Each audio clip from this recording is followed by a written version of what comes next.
Hello and welcome back to the channel. Today we're going to look at Carnival Freedom to help you understand if it's the right move for you and your family. We look at simply everything on board. That includes just some of the things are going to be the cabin, the entertainment, the food options, the staff service, the casino, the gym, the spa, the pool area, sports deck, you name it, we look at it. Our job, my job I should say, is to help you make the right decision for you and your family. By the time you get done watching this video, you'll know whether or not booking this ship is the right move for you. And at least, if nothing else, you'll be entertained because I keep it fun, I keep it upbeat, I keep it lively. You're not going to see my face in this video because this video is all about showing you what's on board. And let's get started right now.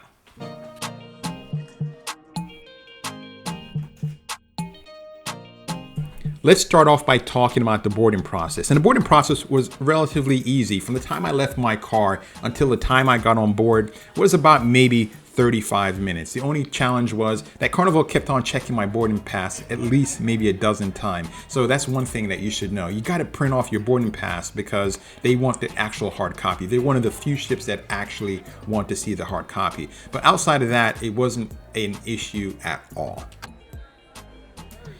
If your boarding process takes a little time, there is a waiting area. Great opportunity to sit down and download the Carnival app and try to familiarize yourself with it. Also, there's opportunities for you to start your vacation by taking some really expensive, overpriced photographs, and you can start that off right inside the waiting area. This is unique to me, but one of the things I really enjoy is walking on board in the Atrium area and just having people, music and it be a lively type of entertainment type of thing, but that was not the case. You just walked in and they pretty much directed you to your muster station. This is where they checked to make sure that you know where to go in the event of an emergency. So not really much of a grand, spectacular entrance, but at least you get inside into the Atrium area, which is one of the more spectacular areas inside the ship, and we'll show you more about the Atrium later on.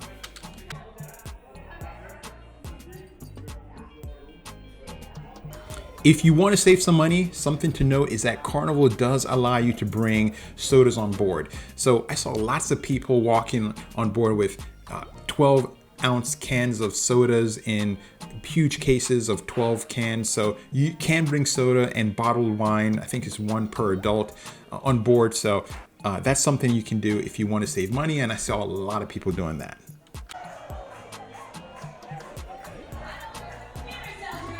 Something I do right off the bat, as soon as I get on board, is I head straight to the main deck and I go to the sail away party. And the sail away party on this cruise is going to be on deck 9. It's going to be on the main pool area, and it was a fun, lively atmosphere. You'll find that most of the passengers head there. Now, most people will not necessarily engage in the sail away party, but they will sit around and watch, and it's a spectacle. I recommend you get involved, get in the line. Great way to start off the cruise, get your drink package started off, and just mingle and have fun with not only the people you came on board with, but also fellow cruisers who are of the same mindset. So definitely in my opinion, head to the deck 9 sail away party, main pool deck. You will not regret it. In addition to meeting like-minded cruisers, it's a great time to meet your cruise director, your entertainment team. Those people are paid basically to make sure that you have a great time while on board. And it's a great time to see who they are, get to know them, and just have a wonderful kickoff to your party. Definitely, even if you don't have the drink package, I recommend you start off with a beverage that you really enjoy and just sit down and just watch the world go by as you pull out and just hear all beautiful, great music and see dancing and just have a fun, lively, festive atmosphere.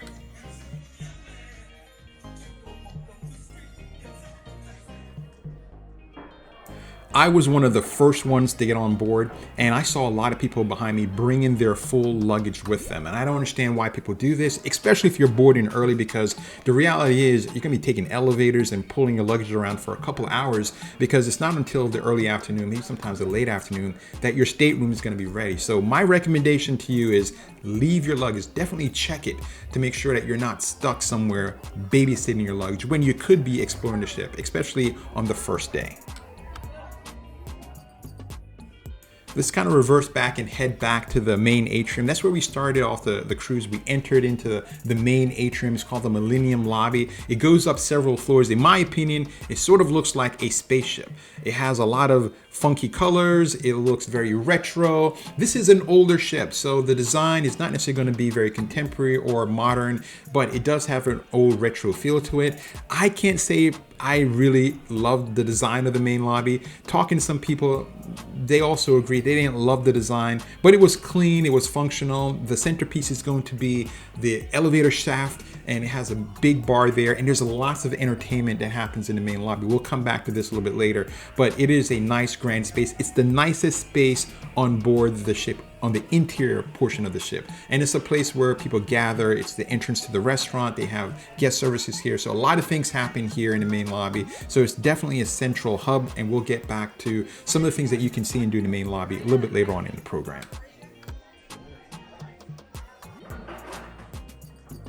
One of the great ways I think to celebrate being on board and cruising is to have identical clothing on. And you'll see this in the first day. Watch out for it. You'll see lots of families that come on board, sometimes a dozen strong, and they'll have the same identical clothing. Sometimes it'll just be couples, but I think it's a great way to celebrate being on board.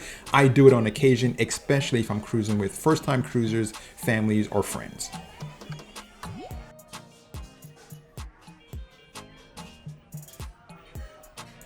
We're going to totally switch gears and start talking about something that people love to do while on board.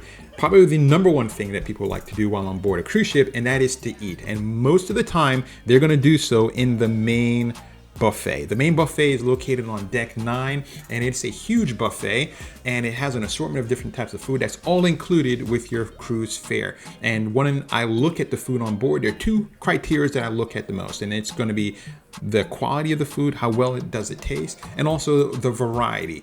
And on this ship, I was kind of concerned because it was a very inexpensive cruise. It wasn't very long, so I wasn't sure about whether or not they were going to go all out. So when it comes to the quality, I was pleasantly surprised. The food didn't taste too bad. It wasn't the best food I've had, but it's Carnival quality buffet type food. So you're not going to be disappointed, in my opinion, with the quality of the food. Now, when it comes to the variety, I wasn't altogether impressed. I thought that they could have had a lot more different variations of food. It was very repetitive, and it got very ordinary very quickly. A challenge that you'll find in the main buffet is that there's not a lot of food islands. There is one, and it generally serves desserts or pastries or continental breakfast food. So most of the buffet was a line feature. So if you wanted one thing, you had to either cut in front of someone else just to get it, or you had to wait in line, and the line sometimes, especially during the busy hours, got a little bit long. So that's one of the challenges of the main buffet. But we were on a full sailing, so you could expect some lines, but it was a bit much in the buffet at times. There's a free included deli in the buffet that served 14 different types of sandwiches. My favorite was the Philly cheesesteak, and that was a great option to kind of free up some space in line. Ice cream is included, and there's a self-serve station right there in the buffet. There are included beverages that's free to everyone. They include lemonade, some type of fruit juice, as well as unlimited water. Now, what I like to talk now is about Carnival's cup problem. And I say this because they have these little 6-ounce, 8-ounce cups that hardly serve anything at all. And you find lots of people that will bring their own cup on board. They say it's not hygienic. No one stops you from doing it, but you'll see tons of folks on board with their own cups because the cups that Carnival serves are just way too small. It's not just on Carnival Freedom, it's aboard the entire Carnival line.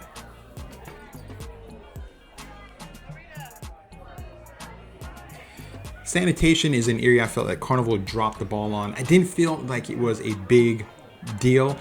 They had very small stations. Sometimes the canisters were not refilled on a regular basis. They were oftentimes empty for days. So I didn't feel that sanitation was a major priority. And I thought that was disappointing considering we're living in the post-COVID-19 pandemic era. So that's something Carnival really needs to work on.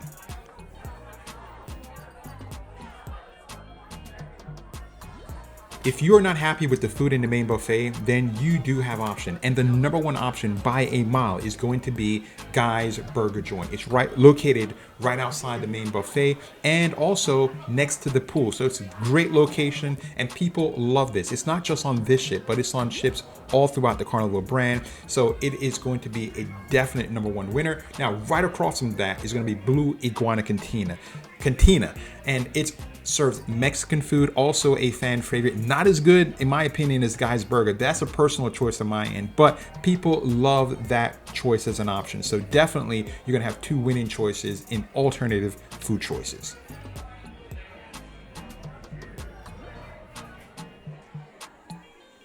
On the same deck, number 9, but on the complete opposite side is going to be the endless pool. And right there, you'll find the next place that we want to talk about, which is Pizza Pirate. Now, the unique thing about this place is that it's open late into the night. So you can get food here from basically lunchtime all the way up until late into the night. So the pizzas here are pretty good. The only challenge that I have is that there's like 1 or 2 people working back there, which means that the service is gonna be slower than I would have liked. However, the pizza, in my opinion, is fairly good. So you're not gonna be disappointed here either.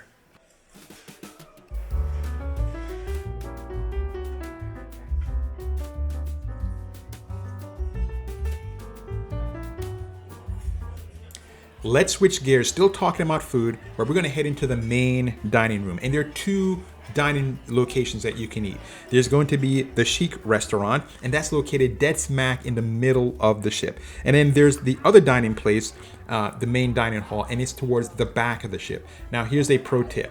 If you have a choice between choosing from the Chic restaurant versus the second dining location, which is located to the back of the ship, which is the Posh restaurant, definitely choose the one in the back. And the reason why, it has lots of natural lighting. You're gonna get a far greater opportunity, or I would say likelihood, of having a window seat in that restaurant than the other restaurant.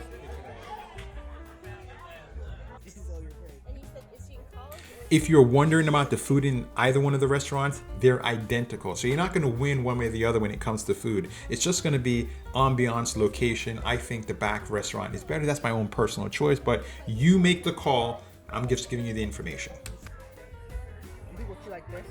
Here's something that I think about Carnival. Carnival, in my opinion, is a little old school when it comes to some things. And the menu is one of them. They have a literal hard menu.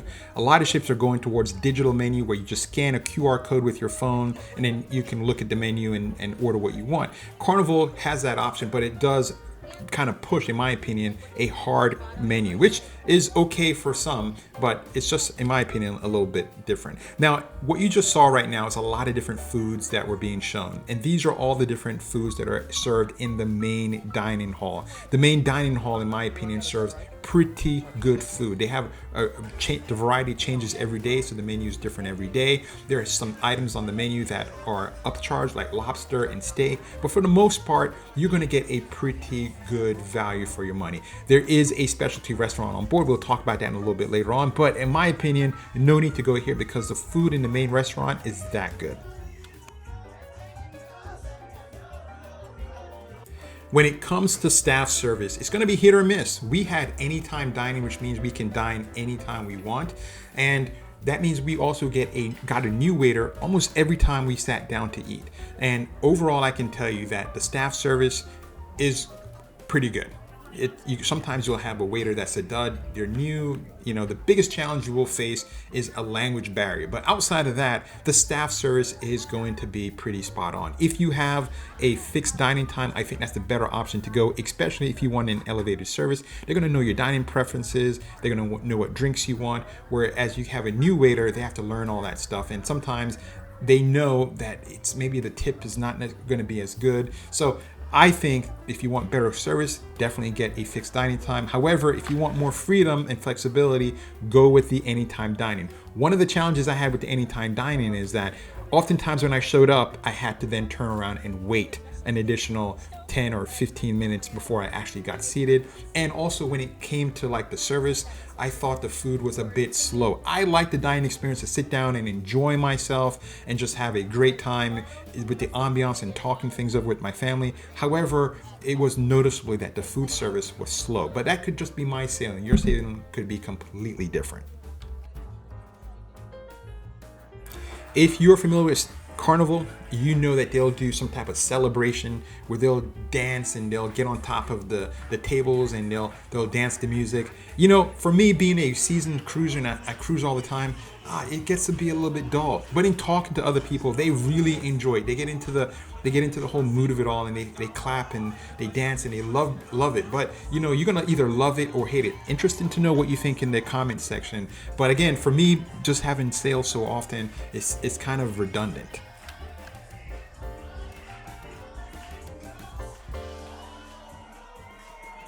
I did mention that there is a specialty restaurant on board. It seems like it's a hit. I call it a hidden restaurant because it was so hard to find. But it's Sun King Steakhouse, and it serves steak. In the name, it serves steak, but you can get it at an upcharge. If you're having a birthday or some kind of special celebration and you just want to go somewhere new, then it's great. Now, one thing I love about the restaurant is that it really has a upscale look to it. I mean, it is very, very elegantly designed. The food there, I only ate there once because it was a short sailing. The food there was better than the main dining room, which, you know, the main dining room food is pretty good. So there you have it. That's an option to you as well. Be prepared to pay anywhere from $20 to maybe $40 more than, say, your traditional meal. Now, the steakhouse is not the only place that you can pay an upcharge to eat. There are different other places too as well. And I thought this was a pretty good value. And it's Seafood Shack, located right next to the main adult pool area. I thought that the food there was a good value for the money. They served lobster, but they also had crab legs with shrimp and a whole package. It was like for $20. It was a really good extra upcharge. I thought it was definitely worth it. Now, there's also a sushi place. I saw no one eating at the sushi place. It just took up space, in my opinion. I wish they had created a deli for that location. And it's right inside the main buffet area, but the sushi place was a dud in my opinion. There's also specialty coffee on board, one located in the main buffet area, and that was actually quite busy. And then there's Java Blue Cafe, and Java Blue again was very busy. So if you like specialty coffee, there's that option is on board. However, it is at an upcharge. It's not included in your regular fare cost.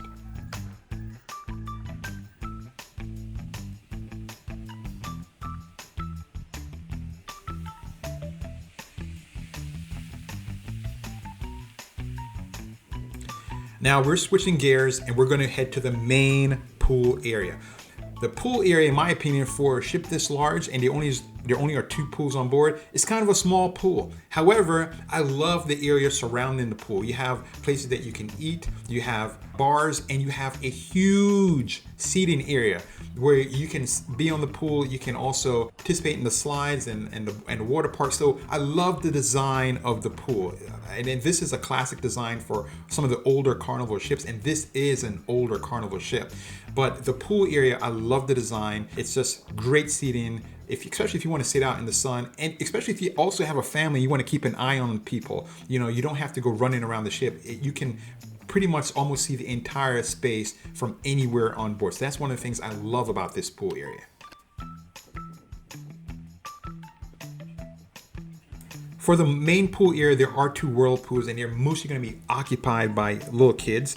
There's lots of seating all the way around, and there's lifeguards as well as life vests. So if you're concerned about your little kiddos in the pool, the good news is that there's pretty much always a lifeguard on duty during the pool's regular hours.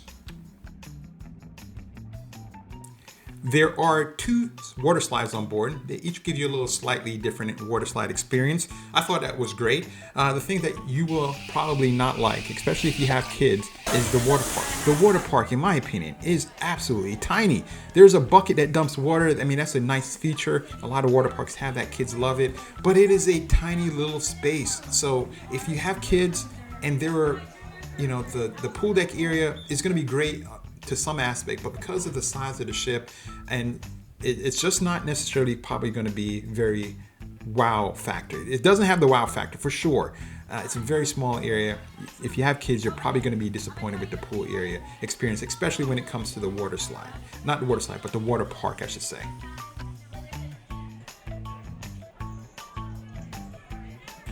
I I did mention that there were 2 pools, and the other pool is located on the same deck, deck number 9, but on the other side, and that is the adult pool area. And that's great because not only is it an adult pool, but there are 2 whirlpools there too as well, and both behind the pool deck, and those are both adult as well.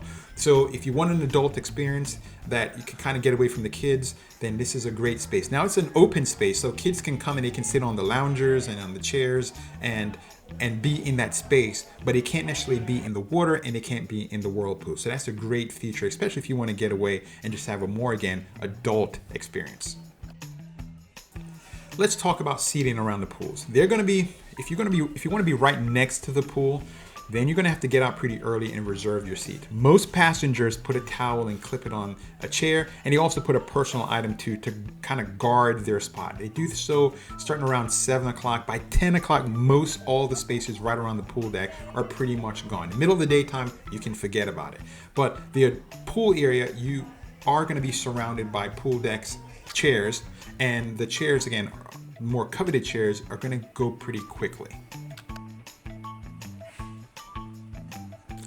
There is an adult bar right next to the adult pool, and there's a towel return on the main pool deck. When you go to your stateroom, there are 2 towels or as many towels as there are guests in the room, and then you can re-up those towels for new towels when you get to the pool or when you want to leave the ship. Now here's my pro tip to you. If you have kids, make sure they keep track of their towels. You can use your key card and you can get as many towels as you want. However, you have to return those towels at the end of the cruise. And if you don't, they charge you about $20 per towel for towels that are not returned.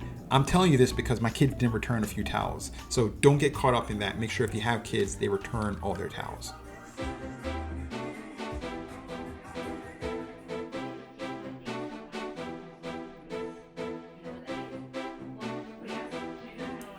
Let's talk now about entertainment. This is one of the main reasons why people love coming on board cruise ships. And most of the entertainment is going to take place in the main auditorium. And they have shows that happen at nighttime, and the shows are fantastic. There's dancing, there are huge wall monitors behind the dancing, choreographed to lights and music, and it's a spectacular show. You're not going to be disappointed. Now, when it comes to the quality of the entertainment team on board, I have seen better. These guys could sing and they could dance, and the choreography was fantastic. The music was great, but they couldn't sing. It was very noticeable that normally you'll have 1 or 2 that can really sing, but on this sailing, at least in the entertainment crew that I was with, there wasn't a good singer amongst any of them, and it was noticeable. It was noticeable. That's all I got to say. But it was still entertaining to watch. You're not going to necessarily be disappointed. One of the challenges you'll find is that they are blocked views. So not every seat is the best seat in the house. So definitely, if you want to see the show, and if that's a big part of what you cruise for, if you take one of the upper decks, you want to get there early so you can get a seat that's not blocked. In addition to the entertainment at the main theater, there's an assortment of different entertainments that are happening all on board the ship. One of the great things I love about cruising is that whether you're 2 or 92, you can find some type of entertainment value that's right for you, and it's happening all throughout the day. You can use your Carnival app and find out what's happening, the time it's happening, and you can make your own calendar and go to multiple things. Oftentimes there are overlapping things that are happening all at the same time, so you can't see everything all at once. But the good news is that there's always something going on. So if you like to be entertained, you can do that. If you like a quiet space where you can sit and read, there's options for you to do that too as well. But I love the fact that there's so much to do on board.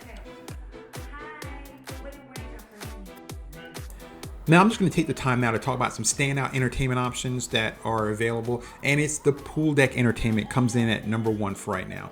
The pool deck, I think, is a great space because no matter where you are on board the pool deck, you can look down and you can see what's happening down at the main floor. That's why the sail away party I thought was such a great space to have it. But the pool deck, you're going to have poolside entertainment that's going to be pretty good value. Next coming in is going to be the movie, outdoor movie, also at the pool deck. Sometimes they have it during the day, other times at night, but I love the outdoor pool deck area because it's a great entertainment space.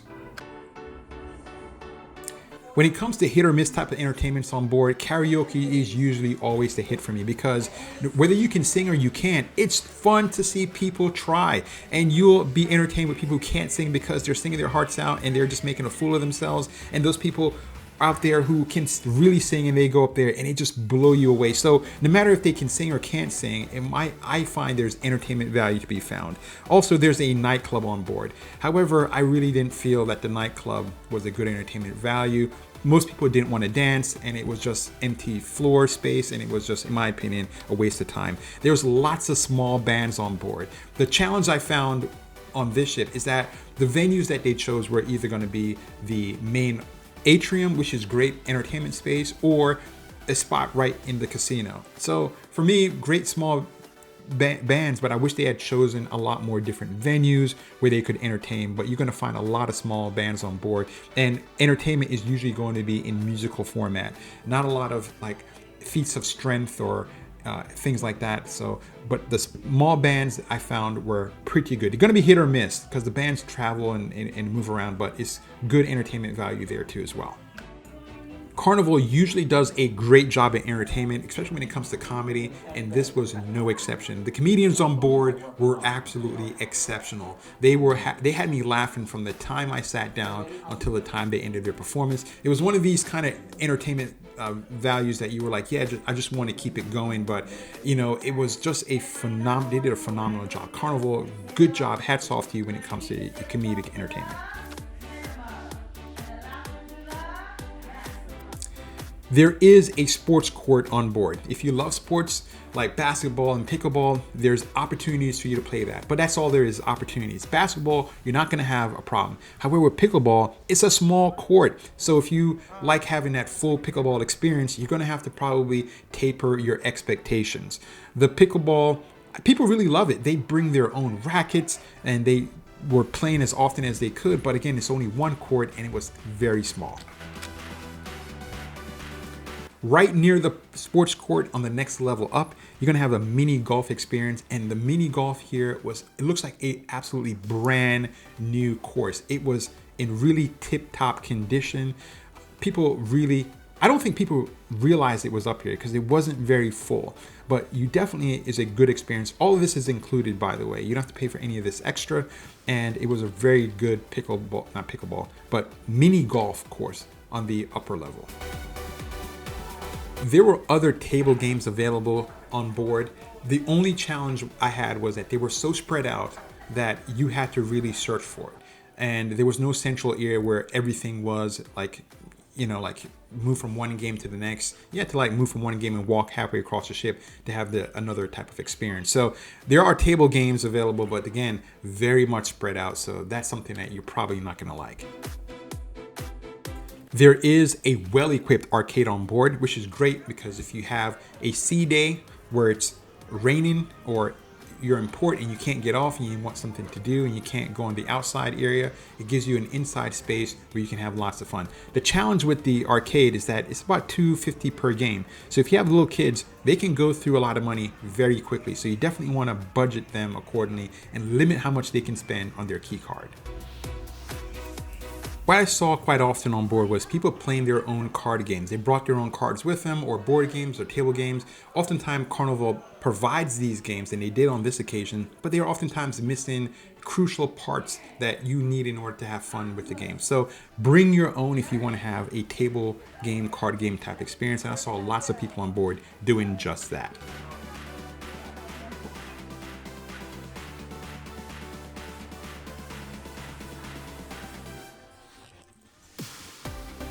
There is a casino on board. It's called Babylon Casino, which has a pretty cool name in my opinion. However, it is a small casino. It's a small ship, so everything's gonna be a little bit smaller. It does have all the popular games. You're gonna find slot machines as well as various table games, but you're not gonna find every single game imaginable. It is a smoking casino, which is a bad thing because you have to walk through the casino in order to get to other portions of the ship. They do that intentionally because they want you to gamble. And when it comes to whether or not the casino is busy, I generally found that there are plenty of people in casino at all times that the casino was open. So it's a pretty popular area of the ship. There is a casino bar, which is pretty large, and there's a stage in the casino that is a little bit off towards the very end of the casino. And there are lots of musical performances here. So if you like that kind of stuff, if you are taking a break from the game, you can sit there and watch a few bands that play and perform. The bad news is that the musical performances in the casino were not very good. I'm not sure what they were thinking, but at no time did I go by there and find anything that was worth listening to.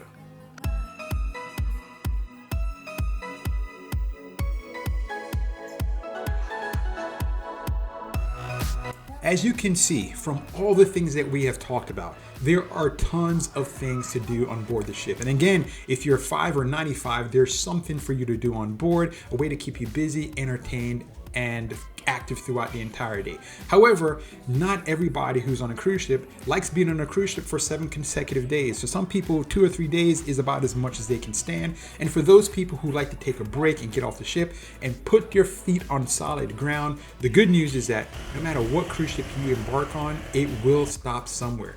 And normally it's going to be somewhere that's fun, it's going to be lively, it's bright, entertaining, it's going to have something for you to see and do that you've never done before, or even if you've done it before, it's worth doing again. So the great news about every cruise ship that you embark on is that it's taking you somewhere. There are a variety of different ports that you can go to. Most ports are awfully safe. The reason why is because tourism is the #1 industry in the area. So they go through a lot of different lengths to make sure that cruise passengers are safe. Oftentimes you'll see uniformed security presence all throughout the port. Some ports are closed in, so they don't let every local go in there. Only select locals who have business in the port will go in there. And if they behave badly, they kick them out. So the ports are really safe to venture out to.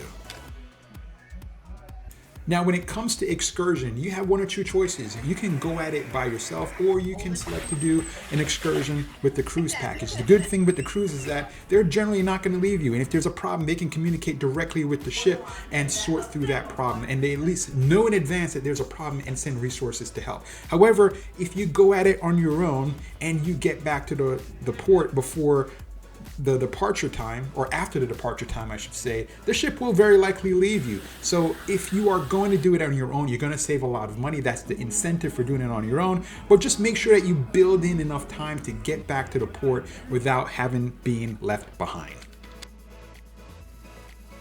Every single Caribbean port takes US currency. My big recommendation to you, if you're going off the ship, make sure that you take small currency. There's a money machine on board. You have to pay a fee to use that. However, it doesn't necessarily give you small cash. So before you even book your vacation and get on board the ship, make sure you have plenty of small cash to give exact change.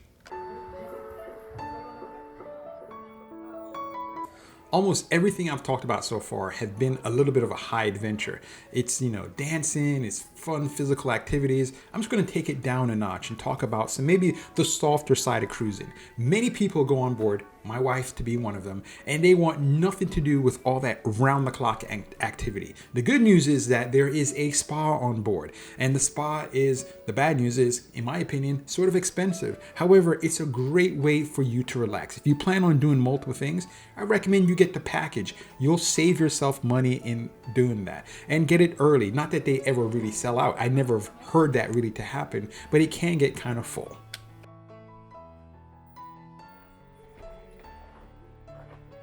If you're not into the spa, which costs a lot of money, and you want some free exercise and workouts, there are fitness classes that are offered on board, as well as a well-equipped gym. This is an older ship, and you can tell just by looking at this gymnasium and certain parts of the ship that this part has been touched.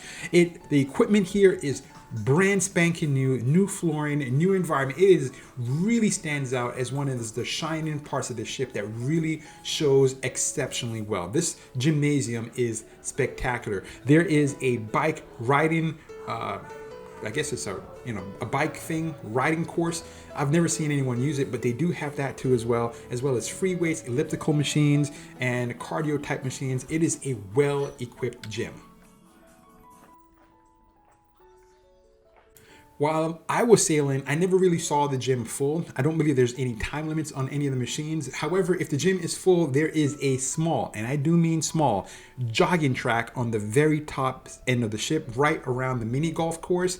But it is a small track. The good news is that it's completely outside, and you have the wind and you know the sea air and all of that good stuff while you're outside. So it's a great jogging track for scenic, beautiful views of the ocean and the upper deck of the ship. However, it's a tiny track.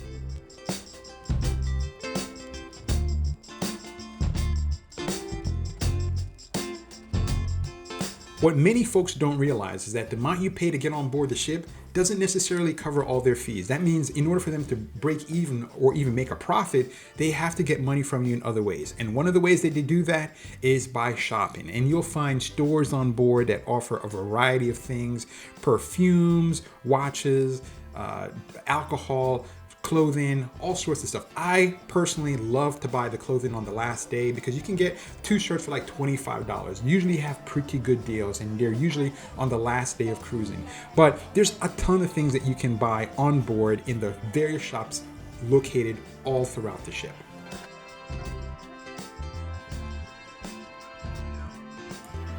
One of the challenges I find on some ships is aggressive crew selling. In other words, they get out there and they try to sell you on every single turn, and you're constantly bombarded with people who are constantly trying to sell you either excursions, food, restaurant package tours, you name it, they try to sell it to you. One of the things I liked about this ship was it was pretty relaxed. There wasn't people in your face at all time. If you wanted something, you went over there and you bought it. They were totally okay with that, but for the most part, they weren't in your face 24/7. Another serious upcharge is going to be professional photos. Now, don't get me wrong, if you decide to do professional photos, you'll enjoy the photos. My big tip to you is start taking the photos the minute you get on board. If you know for sure you're going to take a great family picture and you want to maybe have an assortment of photos to choose from, then take as many photos as you humanly possibly can. The majority of photos are going to be taken right before and around dinner time. So make sure you dress and look your best and have a variety of different backgrounds. The downside in taking all these photos is that the selection process becomes daunting when you look at all these photos to choose from. And oftentimes, if you take a lot of photos, you're going to end up buying more photos and you're going to have no place to put it. It's going to end up in a drawer somewhere. However, if you want to commemorate your cruise vacation, great way to do so. Just keep in mind that the cost of these professional photos are oftentimes more expensive than you would pay online. However, the fact that everyone is there all in the same place is a great way to basically memorialize your trip.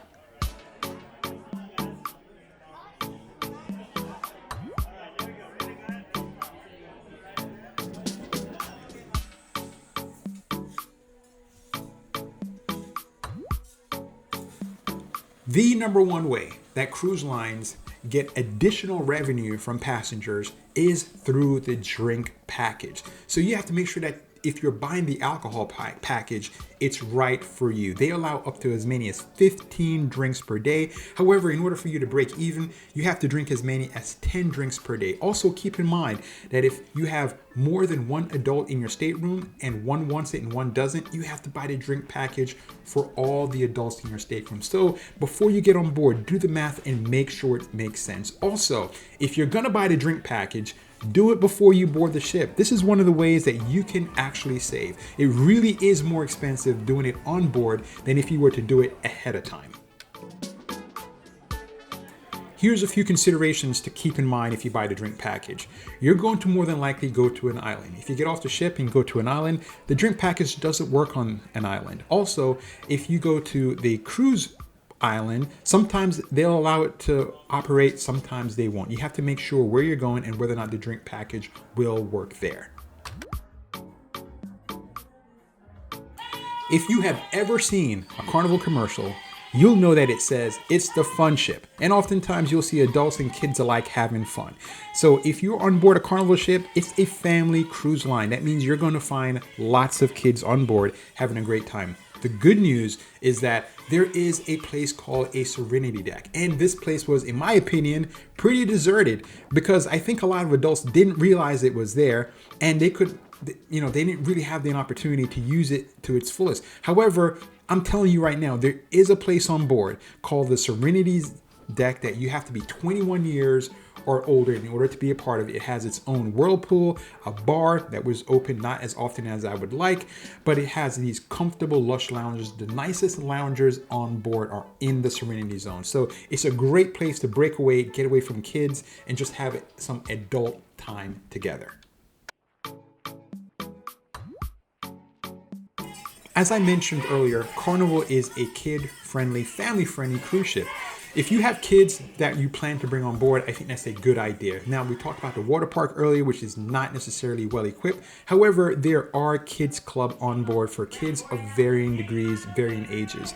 I'll start off with Club Circle C, which is ages 12 to 14, and they have their own individual area. Same thing for Club O2, which is age 15 to 17. They have their own dedicated space. And here's my big recommendation to you. Take your kids to these clubs on day one. Sign them up, get them involved in some of the club activities. Even if they don't like the club activities or the club space, what they'll do there is find kids their own age. I'm not trying to pawn my kids off to other people or to get them out of my hair. However, I want them to have a great time on board, and oftentimes that's not necessarily going to be with me. But if you get them started early, they'll find kids their own ages and they'll be able to hang out, have fun, meet up with these kids, and have a great time on board together. The average American walks anywhere from 3,000 to 4,000 steps per day, which is pretty abysmal. However, once you get on board a cruise ship, that number jumps all the way up to 10,000 steps a day. Now, if you plan to go on a shore excursion, you're looking at maybe 15,000, 20,000 steps. So the point I'm trying to make is that it's gonna be a lot of physical exertion. However, that doesn't mean you're gonna be on your feet all the time. If you're looking at the images on your screen, you'll see that there are plenty of lush seating on board. So I'm not saying that there are not lush seating on board. However, when I compare Carnival Freedom to other cruise lines out there, I don't think Carnival has as many as I would like. I think that they could have done a better job having a greater variety and spread throughout the entire ship of places that you can just have a nice, lush experience sitting down and enjoying what you're looking at, what you're seeing, and what you're experiencing. Let's talk now about getting around the ship. By far, the number one way you're going to get around is going to be using elevators. And they do not have smart elevators on board, which is a good thing in my opinion, because in my experience, whenever I've gone on any ship that has a smart elevator, people usually have complaints with smart elevators. But they have traditional elevators on board, so you'll find that to be a good thing in my opinion. When it comes to mobility options, there were plenty of people I saw that had scooters and other types of wheelchair and devices that they use to get around. So if you're thinking about booking this trip, the only challenge you may find is finding a stateroom that's wheelchair accessible. Outside of that, getting around the ship using a scooter is not a problem whatsoever. You have heard me say on many occasions throughout this broadcast that it's a small ship, and it is. However, you would think that navigation would be relatively straightforward and easy. However, that's not the case. Whoever designed the ship put the restaurant dead smack in the middle of deck 3 and 4. What does that mean? In other words, in order for you to get from one end of a deck that has a lot of foot traffic to the other end, you have to go around the entire dining room. That means you have to take the stairs or the elevators to get around the main dining room, which is a major inconvenience. Deck 5 is entirely entertainment driven, so you can walk directly through deck 5, no problems. But all the deck 3 and 4, you have to go around the restaurant, which is a major learning curve. And even after being on board for some time, makes it no less frustrating that you have to do it.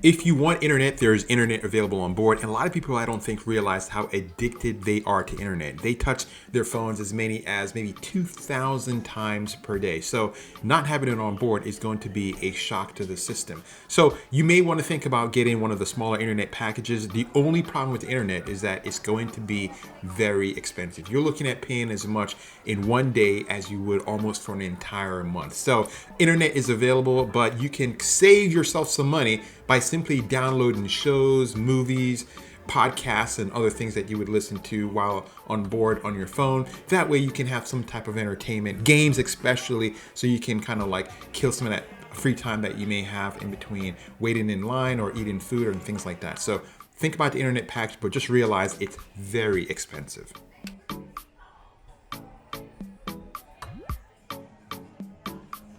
As far as who you'll find on board, it's going to be a mix of people, everyone from everywhere. But remember I said earlier, it's a family cruise ship. So you're going to find lots of families, lots of kids. This is not an adult only experience. So unless you like that kind of thing, you may want to avoid this ship.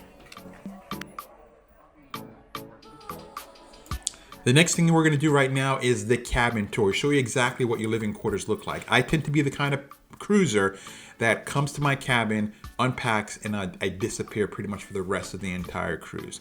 Now, some people really love the cabin experience, my wife included. So if you are one of these people, do not get an inside cabin. You're not going to like it as much. However, if you pay for an outside cabin, it's going to be a bit steeper, it could cost you a lot more, because older ships like the one we're on right now doesn't necessarily have a lot of outdoor cabins, and they have a far more interior cabin space. Now, while we look at the cabin, I'm going to talk about how much I paid for this cruise.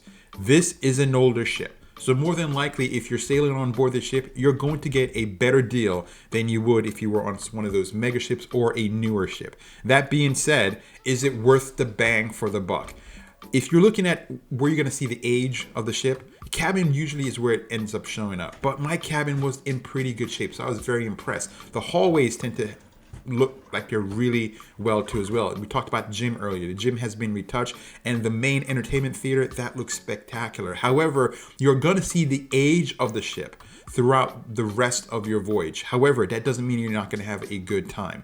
I felt that the ship is in very good condition, and the prices for sailing on board is going to be pretty competitive. So you're not going to be disappointed. As far as value for the money, I believe it is a good value for the money.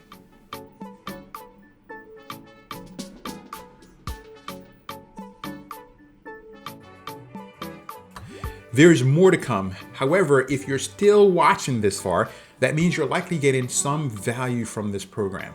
And the big ask that I'm going to ask you to do is just simply reach down, grab the mouse, grab your finger, and hit the like button. By doing so, you help like-minded people find this program. And I don't get anything from this. I don't get anything from Carnival, Royal Caribbean, or any other major cruise lines. I just do this simply because I enjoy cruising and I want you to have a great experience. And the thing that you can do to help me is just hit that like button. It will go so very far, and it's so easy for you to do. Please do it now. Thank you.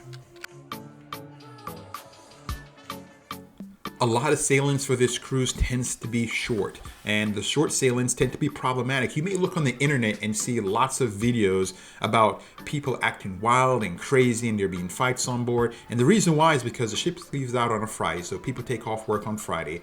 They party Saturday and Sunday, and then they return Monday morning and go right back to work. So it tends to be a high energy type experience on a lot of cruises on this particular cruise ship. However, there was no problems while I was on board. In fact, it was I couldn't really tell the difference between this cruise and any other cruise that I've been on. So that being said, the videos online are really dramatic. They kind of cause you a bit of fear. While we were on board, we saw security presence, but the reality is it's a very safe, normal experience. So don't be scared by those videos you see online.